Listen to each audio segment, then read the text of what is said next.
अधोरेखित करा. जीव आणि सुख कधी एका केंद्रात नाही. आमच्या जीवनामध्ये सुख येणार, सुखानंतर दुःख येणार. सुखस्य अनंतरम दुःखम, दुःखस्य अनंतरम सुखम, पर्यायेणोपसर्पंते नरम नेमी मरा इव, महाभारताने म्हटलंय. येतात एकानंतर एक, एकानंतर एक, एकानंतर एक, क्रमानं चालूच आहेत. पण हे सगळं होत असताना त्या महाभारताने गाडीच्या चाकाचा दृष्टांत दिला. पर्यायेणोपसर्पंते नरम नेमी मरा इव असा दृष्टांत दिला. बैलगाडीचं जे चाक असतं ना, त्या चाकाला ज्या आऱ्या असतात त्याच्यातली एक आरी जेव्हा सुखाच्या रूपानं वर असते त्यावेळेला बरोबर त्याच्या विरोधातली आरी बरोबर खाली असते आणि खालची आरी वर आली की वरची खाली जाते. पण हे सुखदुःख अशी जरी फिरून फिरून मानवी जीवनामध्ये येत असली तरी हीच मानवी जीवनाची गती आहे. कारण असं झालं तरच बैलगाडी पुढे जाते, नाहीतर जाऊ शकत नाही. बैलगाडीला पुढे जाण्याकरता या आर्यांना वर खाली व्हावंच लागतं. मानवी जीवनाला पुढे जायचं असेल तर सुख दुःख दोन्ही येतच असतात. पण येणाऱ्या सुखदुःखामध्ये सुखदुःखाच्या भोगापेक्षा सुखदुःखाच्या भोगाच्या मागची मानसिक स्थिती काय आहे याच्यावरून सुखदुःखाच्या तीव्रतेचा आणि तीव्र असणाऱ्या सुखदुःखाच्या परिणामाचा विचार केला जात असतो. माझं वाक्य थोडं मोठं झालं असेल पण विचार करा आपण याचा. आमची मानसिक स्थिती सुखाच्या काळामध्ये आमची मानसिक स्थिती काय आहे आणि दुःखाच्या काळामध्ये आमची मानसिक काय आहे याच्यावरून त्या सुखदुःखाची तीव्रताही सिद्ध होते आणि तीव्र त्या सुखदुःखाच्या परिणामाचाही विचार त्याच वेळेला सिद्ध होतो ज्या वेळेला आमच्या मानसिक भूमिकेची सुदृढता किंवा दुर्बलता सिद्ध होत असते. त्याच्याशिवाय होणार नाही. आपल्या संतांची चरित्र बघा. तुकोबारांच्या जीवनामध्ये एवढं दुःख आहे तरी सुद्धा ते म्हणतात सर्व सुखले आलो सर्व अलंकार आनंदे निर्भर डुल्लत असो. अरे कसले अलंकार आहे तुमच्याकडे? सर्व सुखले आलो सर्व अलंकार ल्यालो. काय अलंकार आहे? बायकोच्या गळ्यामध्ये मंगळसूत्रामध्ये घालावा तर एक सोन्याचा मणी नाहीये तुकोबारांच्याकडे. पण सर्व सुखले आलो सर्व अलंकार आनंदे निर्भर डुल्लत असो. एवढं दुःख असून या दुःखाची तीव्रता का नाहीये? कारण मानसिक स्थिती ही पारमार्थिक आहे. म्हणून दुःखामध्ये आमची स्थिती कशी असावी आणि सुखामध्ये आमची स्थिती कशी असावी. कारण दुःखाच्या नैराश्यामध्ये देहत्याग आत्महत्येपर्यंत जाणारे लोक आहेत आणि सुखाच्या प्राप्तीमध्ये उन्मत्त होणारे लोकही या जगतामध्ये कमी नाही आहेत. पैसा मिळाला उन्मत्त झाले, चांगली अवस्था आली उन्मत्त झाले, सत्ता मिळाली उन्मत्त झाले, संतती झाली उन्मत्त झाले. असे लोक या जगात कमी नाही आहेत. आणि दुःखानं सगळा त्याग करून निघून जाणारे हेही कमी नाही आहेत. त्या दुःखातिरेकामुळे आत्महत्या करणारे तेही कमी नाही आहेत. या दुःखामुळे गैरमार्गाला लागणारे व्यसनाधीन होणारे हेही कमी नाही आहेत. मग दोन्ही भूमिका जर आमच्या जीवनाचं अधःपतनच करणार असतील तर विवेकानं आमच्या दुःखावर विजय मिळवणं आणि विवेकानं आमच्या आनंदाच्या भूमिकेला ताब्यात ठेवणं या दोन्ही गोष्टी आम्हाला करता आल्या पाहिजेत. विवेक भ्रष्टानाम भवती विनिपात शतमुखः असं म्हटलंय भर्तृहरीनं. मनुष्य एकदा विवेक भ्रष्ट झाला की हजारो मार्गाने त्याचं अधःपतन होतं, एका मार्गाने नाही. उन्मत्त झाला हजारो मार्गाने अधःपतन आहे, निराश झाला हजारो मार्गाने अधःपतन आहे. मग या नैराश्यावरती या उन्मत्ततेवरती महाभारताने एके ठिकाणी गोड चिंतन केलंय. महाभारत बोलतं शोककाले शुचो मात्वम हर्षकाले च मार्हष अतीत अनागतम हित्वा प्रत्युत्पन्नेन वर्तय. महाभारताचं वचन आहे. शोककाले शुचो मात्वम, शोककाळ आला असेल तर शोक करू नकोस. हर्षकाले च मार्हष, आनंदाचा काळ आला असेल तर उन्मत्त होऊ नकोस. मग काय कर? अतीत अनागतम हित्वा, भूतकाळाचा विचार भविष्याचा विचार सोडून दे आणि प्रत्युत्पन्नेन वर्तय, वर्तमानात जगायला शिक. रामायणाचा सिद्धांत हाच आहे. मागे मला वडिलांनी वचन दिलं होतं आणि मी जर वनवासात गेलो तर भरत राज्य गिळंकृत करेल, हा विचार रामचंद्र प्रभूंनी केला नाही. माझ्या वडिलांनी आत्ता माझ्या आईला वर दिलाय, मला वनवासात जाणं भाग आहे, प्रत्युत्पन्नेन वर्तय, हे रामचंद्र प्रभूंनी आम्हाला सिद्ध करून दिलंय. रामायण आम्ही का ऐकावं? आम्हाला काही त्याच्यातून मिळतं. म्हणून काय मिळतं मला आपल्याला थोडंसं स्पष्ट बोलायचं आहे. मला क्षमा करा, मी लहान आहे आपल्यापेक्षा, पण मला जर आता सांगायला बसवलं असेल तर मला हे सांगावं लागेल आणि तुम्हाला ऐकावं लागेल. आम्हाला या सद्ग्रंथामधून काय, गीता का ऐकावी, आम्ही ज्ञानेश्वरी का ऐकावी, आम्ही रामायण महाभारत भागवत का ऐकावं, याला काही आहे का नाही आधार? केवळ आम्हाला कान दिलेत म्हणून आम्ही ऐकतोय का? श्रवण इच्छेची या पुढा दारवंठा सदा उघडा, ज्ञानोबराय बोलतात. कानाला दरवाजे नाहीत म्हणून कानावर पडलं ते आत घ्यायचं असं नाहीये ना. या सगळ्या ग्रंथामधून मला आता रामायणाबद्दल बोलायचं आहे तर तेवढंच बोलतो. आम्ही रामायण ऐकावं कारण रामायणामध्ये आमच्या जीवनधन्यतेचा विचार आम्हाला सापडतो. म्हणून कुठे सापडतो? अरे तो रामचंद्र प्रभूंच्या जीवनामध्ये घडलेल्या प्रत्येक घटनांच्या तात्पर्यात सापडतो. रामचंद्र प्रभू वनवासाला गेले, तात्पर्य काय बघा. सीता मातोश्रींचं अपहरण झालं, रामचंद्र प्रभू रडले, तात्पर्य काय बघा. सोन्याचा हरिण आला, सीता मातोश्रींना सांगितल्याप्रमाणे रामचंद्र प्रभू त्याला मारण्याकरता गेले, तात्पर्य काय बघा. त्यांच्या जीवनचरित्रात घडलेल्या प्रत्येक घटनांविषयी आम्हाला आमच्या जीवनधन्यतेची काही बीजसूत्र घटनांमधून सापडतात, तो विचार सापडतो. म्हणून आम्ही रामायण ऐकलं पाहिजे. कारण ज्या वेळेला माणसाच्या हातात विचार आला ना, त्या माणसाचं जीवन विचाराच्या प्राप्तीतच धन्य आहे, अन्य धन्यतेचा दुसरा मार्ग नाही आहे. योग वासिष्ठामध्ये वसिष्ठ महामुनींनी रामचंद्र प्रभूंना उपदेश करताना हे सांगितलंय. त्याने असं म्हटलंय, दीर्घ संसार रोगस्य विचारोही महौषधम. जुनाट असणाऱ्या संसार नावाच्या रोगावर एकच महाऔषध आहे, ते म्हणजे विचार. दीर्घ संसार रोगस्य विचारोही महौषधम. विचार हे महाऔषध आहे. कशावरती? दीर्घ संसाराला रोग म्हटलंय. तुकोबारायांनी भवरोग म्हटलंय. भवरोग म्हणजे काय? संसार रोग. इंद्रपदाधिक भोग भोग नव्हे तो भवरोग. तुटे भवरोग संचित क्रियमाण भोग. रोग रुज धातू आहे, रुज्यते अनेन इतिवा रोगहा अशी व्युत्पत्ती आहे त्याची.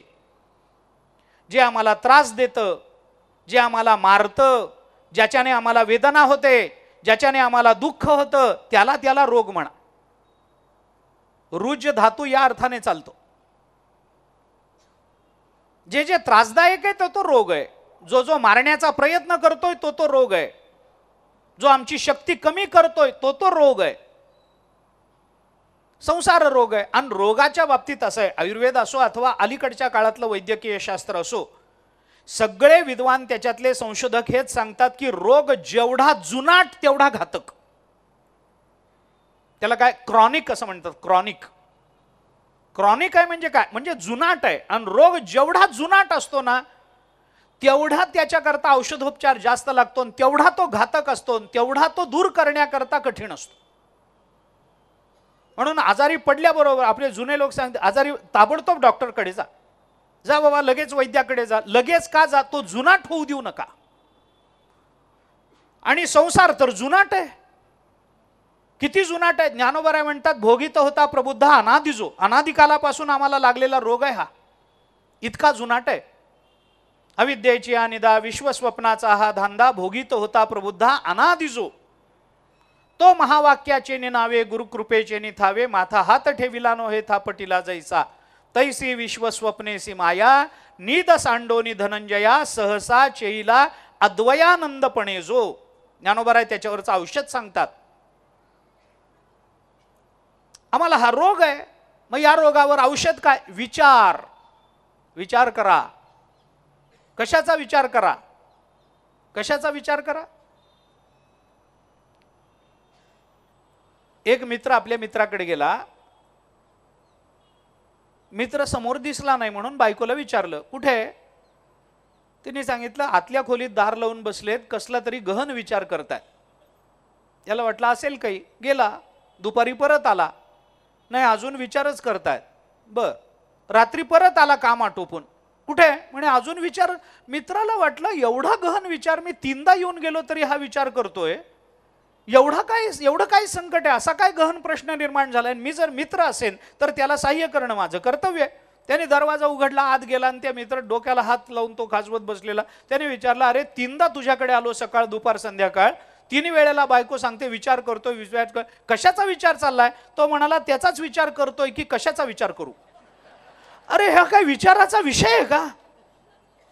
आमच्या विचाराचे विषय निश्चित आहेत. आहे मी हा कोण करावा विचार, म्हणे ज्ञानेश्वर निवृत्तीचा. ज्ञानोबराय बोलतात, कोहम कथमिदम जातम को वै कर्तास्य विद्यते उपादान किमस्तिह विचार्य सोयमीदृशः. अपरोक्षानुभूतीमध्ये आचार्य बोलतात, मी कोण आहे, कोहम कथम इदम जातम, इदम कथम जातम, अरे हे सगळं कुठून निर्माण झालं. कोवई कर्तास्य विद्यते, या सगळ्या जगताचा कर्ता कोण आहे. उपादान किमस्तिह, या सगळ्या जगात उपादान कारण काय आहे. विचार्य सोयमीदृशः, विचाराचे हे विषय आहेत, याचा विचार करणं आवश्यक आहे. आम्ही कशाचा विचार करायचा आहे. अरे रामायण ऐकून आम्हाला काय कळणार आहे. सारासार विचार करा उठा उठी, नामधरा कंठी विठोबाचे. तुकोबराय बोलतात, करा सारासार विचार. सारासार विचारिता भ्रांती ते पाही असारता, सार ते स्वभावता नित्य जाणे. करा सारासार विचार. आम्हाला रामायण सारासार विचार सांगतं. आम्हाला रामायण स्वसंबंधानं विचार सांगतं. आम्हाला रामायण आमच्या अधिष्ठानाचा विचार सांगतं. रामायण आम्हाला अंतस्थ आत्मतत्वाच्या दृष्टीनं विचार सांगतं. हा विचार आम्ही केला पाहिजे. आम्ही कोण आहोत. मारीचाचं चरित्र बघा, सारासार विचार कळतो की नाही पहा. रावणाने मारीचाला सांगितलं, तू सोन्याच्या हरणाचं रूप घे आणि सीतेसमोर जाऊन अशा पद्धतीनं येईन की तिला तुझ्याबद्दल मोह वाटला पाहिजे. मारीचाने सांगितलं, कशा करता. म्हणे मग ती रामाला तुझ्या मागे पाठवेल, मग तू तिथे गेलास की रामाचा बाण तुला लागेल, लागला की तू रामाच्या आवाजामध्ये लक्ष्मणाच्या आणि सीतेच्या नावाने आरडाओरड कर, मग सीता लक्ष्मणाला तुझ्याकडे पाठवेल, मग सीता एकटी राहिली की मी तिला उचलून आणेन, जा. मारीच म्हणाला, मला नाही जायचं. म्हणे का. रामाने माझं काय घोडं मारलंय म्हणून मी त्याला इकडं मोह निर्माण करून येऊन एकट्या स्त्रीला तुम्ही उचलून आणायचं. मला असल्या खोट्या आचारामध्ये अडकवू नका, मला भ्रष्टाचार नाही करायचा. रावण म्हणाला, तसं चालणार नाही, तू माझा नोकर आहेस आणि सेवकाला मालकाने सांगितलेलं काम करावं लागतं असा नियम आहे तुकोबारायांचा. सेवके करावे सांगितले काम, मग माझी आज्ञा आहे, जा तू. मारीचाने सांगितलं, मी तुमचा सेवक आहे ना, हा घ्या राजीनामा, चाललो सोडून. म्हणे का. तो म्हणाला की अहो, घरातल्या कर्त्या पुरुषांना लांब न्यायचं आणि एकट्या राहिलेल्या स्त्रीला उचलून आणायचा, अशा पुरुषार्थहीन स्वामीची सेवा करायची इच्छा नाही माझी नाही इच्छा. मला सोडा, मोकळं करा. रावणाने सांगितलं, मी तुला मोकळं करणार नाही, कारण मला अपेक्षित असणारा मायावी तूच आहेस आणि तू जर हे काम केलं नाहीस तर तुला मरावं लागेल, मी तुला मारेन. हे ऐकल्यानंतर मग मारीचाने जो विचार केला तो महत्वाचा आहे. मारीच विचार करतो, नाही गेलो तर रावण मारेल आणि गेलो तर राम मारेल, दोन्हीकडे मरण आहे. रामादपि मर्तव्यम मर्तव्यम रावणादपि. रामाकडे गेलो तरी त्याचा बाण लागून मरायचंय आणि नाही गेलो तर याच्या हातून मरायचंय. मग मारीच विचार करतो, दोन्हीकडे जर मरणच आहे, उभयोर यदि मर्तव्यम वरम रामो न रावणः. जर दोन्हीकडे गेल्याने मरणच आहे तर रामाच्या हातून मरून मोक्ष तरी मिळेल, याच्या हातून मरून नरकात कुठं पडू. हा सारासार विचार करण्याची पाळी आमच्या जीवनातल्या प्रत्येक अवस्थेत येते. आम्ही रामायण ऐकतो ते ह्याच्याकरता. आम्हाला हे कळलं पाहिजे. सारासार विचार करण्याची येते माणसावर. दोन्ही पक्ष अनुकूल असतील तर सारासार विचार करावा लागत नाही. दोन्ही पक्ष प्रतिकूल असतील तर सारासार विचार करावा लागत नाही. एक पक्ष अनुकूल असावा, दुसरा पक्ष प्रतिकूल असावा, अनुकूल प्रतिकूलतेचा भान आम्हाला असावं आणि दोन्ही पैकी एकच पक्ष निवडण्याचं स्वातंत्र्य असेल तर माणसाला सारासार विचार करावा लागतो. तुम्हाला गुलाबजाम पाहिजे का जिलेबी पाहिजे? दोन्ही चालेल, काही द्या चालेल, काही द्या. गुलाबजाम दिलेत तरी अनुकूल आहे, जिलेबी दिलीत तरी अनुकूल आहे, दोन्ही आम्हाला अनुकूल आहे, काही द्या चालेल. याच्यात सारासार विचारायची गरज नाही ना. माझ्याकडे एक मित्र आले होते, मी आले संध्याकाळी बसले, मी त्यांना सहज विचारलं चहा घेणार का कॉफी? ते म्हणले कॉफी होईपर्यंत चहा घेतो. पण असा महानुभाव हजारात एखादा सापडतो, इतका सुंदर समन्वय करणार. दोन्ही अनुकूल आहेत ना, त्याच्यात सारासार विचाराची गरज नाही, काही चालेल. बरं दोन्ही प्रतिकूल आहेत ना, दोन्हीचाही त्यागच करायचा आहे, दोन्हीचाही त्यागच करायचा आहे. काही आम्हाला इलाज नाही, त्याच्यात सारासार विचार करण्याचं कारणच नाही. तुम्हाला विष खाऊन मरायचं आहे का फाशी घेऊन मरायचं आहे, कसंही चालेल. याच्यात काय विचार आहे? सारासाराचा विचार काय? अनुकूलता आणि प्रतिकूलता या दोन गोष्टी माणसाच्या जीवनामध्ये ठाण मांडून बसलेल्या आहेत. ती कृतीतली असेल, विचारातली असेल, सामंजस्यात कशातही असेल, अनुकूल प्रतिकूलता आहे. बरं गंमत अशी आहे, एक अनुकूल आणि एक प्रतिकूल हे जर स्पष्ट रूपानं कळलं ना, तरी सारासार विचाराची गरज नाही हो. तुम्हाला विष खायचंय का गुलाबजाम खायचेत असं म्हटलं तर सारासार विचाराची गरज. अरे डोळे झाकून गुलाबजाम खायचेत, विष खायचंच नाहीये आम्हाला. एक अनुकूल एक प्रतिकूल नाही, मग अनुकूल विचाराची नेमकी गरज कुठे आहे? नेमकी गरज कुठे आहे? असं असतं, दोन्ही गोष्टी अनुकूल असाव्यात किंवा दोन्ही गोष्टी प्रतिकूल असाव्यात. अनुकूलामधलं एक निवडावं लागतं किंवा प्रतिकूलातलं एक निवडावं लागतं. तेव्हा दोन्ही अनुकूलातलं त्यातल्या त्यात जे अनुकूल आहे ते शोधणं आणि प्रतिकूलातलं त्यातल्या त्यात जे वाईट आहे त्याचा त्याग करणं, याच्याकरता सारासार विचार लागतो. सार काय आणि असार काय हे कळणं फार महत्वाचं नाहीये, ते कुणालाही कळतं. पण त्या दोन्ही कारण काय आहे? असार हे या जगामध्ये साराचं रूप घेऊन येतं, म्हणून आम्हाला ते कळत नाही. खोटं हे खऱ्याचं इतकं बेमालूम रूप घेऊन येतंय सध्याच्या काळामध्ये. खोटं खऱ्याचं इतकं बेमालूम रूप घेऊन यायला लागलेलं आहे की खऱ्यालाही प्रश्न पडतोय की मी खराय का तो खराय. इतकी विचित्र अवस्था आहे. आम्हाला विचार करावा लागेल. विचार आम्हाला कुठे मिळेल? मी विचार करत बसलो म्हणून माझा विचार झाला नाही. विचाराला काहीतरी आलंबन लागत असतं. विचाराच्या व्याख्या आहेत. विच धातू आहे, निवडणे असाच त्याचा अर्थ आहे. विवेक आणि विचार या दोन्हीमध्ये धातू एकच आहे. निवडणे, वेगळं करणे या अर्थाने विचार करतो म्हणजे काय करतो आपण? एखाद्या गोष्टीचा विचार करतो आपण म्हणजे नेमकं काय करतो? तर आपण काहीतरी वेगळं करत असतो. वेगळं करणे आमच्या चिंतनामध्ये अनात्म आणि आत्मपदार्थामधल्या दोन गोष्टींमधल्या आत्मतेचा आणि अनात्मतेपासून वेगळं करणं, अनात्मतेला आत्मतत्वापासून वेगळं करणं हा विचार आहे. ज्याला विवेकही म्हणतात, ज्याला विचारही म्हणतात. पण त्याच्यातलं जे काही आतलं सूक्ष्म असे भेद आहेत, त्याच्या अर्थातले भावभेद आहेत, त्याबद्दल आता बोलत नाही. तो अजून वेगळा भाग आहे. असू द्या, त्याबद्दल आता भूमिका नाही माझी. पण आम्ही रामायण का ऐकावं? आम्ही विचाराकरता ऐकावं. कोणत्या विचाराकरता ऐकावं? आमच्या जीवनाच्या धन्यतेच्या विचाराकरता ऐकावं. एक पुष्कळ आहे, सांगण्यासारखं पुष्कळ आहे. अजून एक भूमिका जाता जाता अजून सांगतो. अजून एक भूमिका सांगतो. रामायणाकडे येणार, मला ही प्रस्तावना करणं फार महत्वाचं आहे. आणखीन एक भूमिका आहे जी थोडी व्यावहारिक आहे, जी थोडी व्यावहारिक आहे आणि ती सांगणं सध्याच्या काळामध्ये मला फार आवश्यक वाटतं. आपली संस्कृती फार विशाल आहे, फार महान आहे. या संस्कृतीने जो समंजसपणा आतापर्यंत दाखवलेला आहे तसा समंजसपणा अन्य संस्कृतीमध्ये फार क्वचित ठिकाणी किंबहुना जवळजवळ नाही म्हटला तरी चालेल असा या जगताच्या पाठीवर दिसून येतो. का ऐकावं आम्ही रामायण? रामायण ही रामचंद्र प्रभूंच्या कुळाची कथा आहे. या कथेमध्ये एक वडील आहेत, 3 आया आहेत.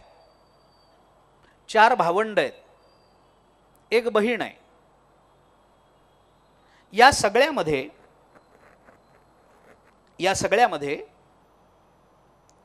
प्रत्येकाची विचारशैली, प्रत्येकाचं चिंतन, प्रत्येकाचा स्वजीवनाचा विचार हा वेगवेगळा असणं स्वाभाविक आहे. थोडंसं संकोचाने सांगतो, ज्या खूप लांबेल ते प्रकरण, मी सगळंच सांगेन. तर भावाबरोबर आपलं आचरण कसं असावं हे कळायला रामायण ऐकावं. आई वडिलांबरोबर आपलं आचरण, आपला विचार कसा असावा हे कळायला रामायण ऐकावं. गुरुबद्दल आपल्या भावना काय असाव्यात हे कळण्याकरता रामायण ऐकावं.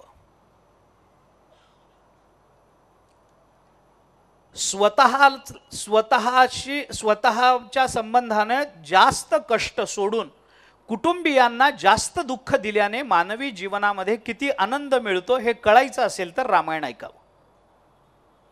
कुटुंबाकरता झिजावं कसं हे कळायचं असेल तर रामायण ऐकावं. कुटुंबाकरता झिजायचं असेल तर कष्ट सोसण्याची कशी तयारी असावी हे कळायचं असेल तर रामायण ऐकावं. नात्यांमधल्या भिंती पाडून नात्यांचं एक सुंदर गोफ विणायचं असेल तर रामायण ऐकावं. भागवतामध्ये मामाला कसं मारावं हे कळायचं असेल तर भागवत ऐकावं. मावशीला कसं मारावं हे कळायचं असेल तर भागवत ऐकावं. म्हणजे विनोदानं बोलतोय, नाहीतर लगेच भागवत ऐकून तेच करावं असं नाही. मी भागवत ऐकून आलोय आणि तुम्ही म्हणालाय आता मावशीला मारून टाकतो असं करू, असं नाही करायचं. मी गंमत म्हणून सांगतो आपल्याला.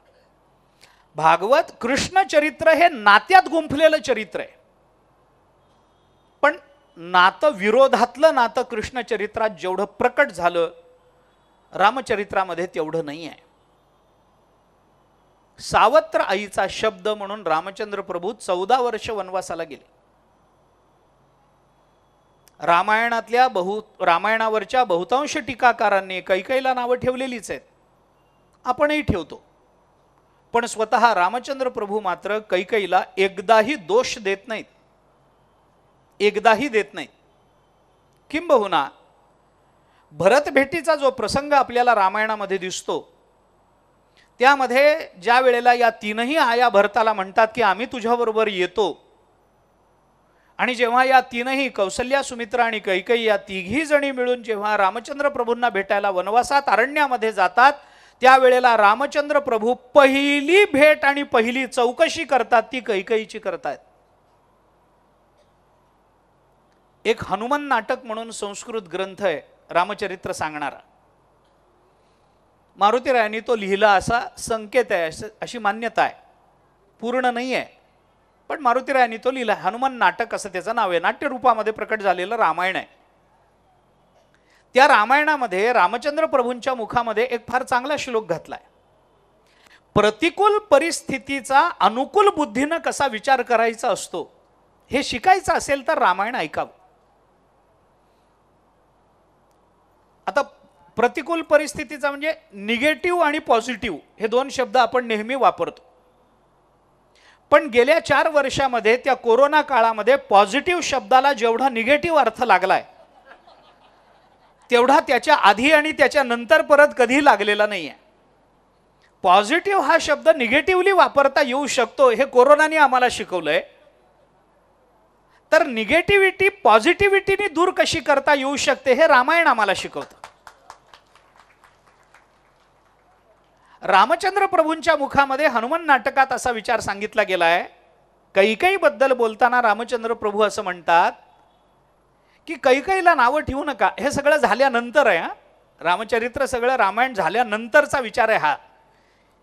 नंतर मग ते संवादामध्ये मारुतीराय विचारतात वगैरे, हे असं झालं, ते कैकेयी अशी आहे, ते काही जणांनी वानरांनी विचारलं, ते कैकेयीचं असंच तसं.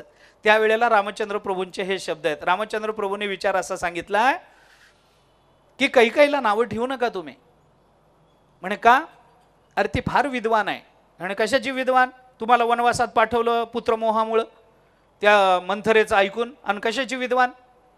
त्यांनी सांगितलं तसं नाही, ती खरंच विद्वान आहे, ती खरंच हुशार आहे, तिला माणसाची फार पारख आहे, तुम्ही तिला नावं ठेवू नका, रामचंद्र प्रभू बोलतात. का? रामचंद्र प्रभूंनी त्यांना असं सांगितलं, सोन्याचा हरिण नसतो एवढी सुद्धा बुद्धी ज्याला नाही तो फक्त रानात जायच्या योग्यतेचा आहे. हे फक्त तिला कळलंय, बाकी कुणाला कळलं नाही. हनुमान नाटकात आहे. काय भूमिका आहे बघा ना. स्वकुटुंबाच्या संबंधानं एवढं सामंजस्य जर निर्माण झालं तर घराघरामध्ये रामायण नाही का हो? मला सांगा तुम्ही. रामायण ही कथा आमच्या अंतःकरणाला मंदिर बनवणारी कथा आहे. आमच्या घराला अयोध्या बनवणारी कथा म्हणजे रामायण आहे. आपल्या सावत्र मातेने आपल्याला 14 वर्षाचा वनवास दिला, त्या मातेच्या संबंधानं इतकी समंजस भूमिका ज्याला घेता येते त्याचं घर हे मंदिर होणार नाही काय, हा प्रश्न आहे. इतक्या समंजसतेने घरामध्ये जर भाऊ वागत असतील, इतक्या समंजसतेने घरामध्ये जर शक्य नाही पण जावा वागत असतील,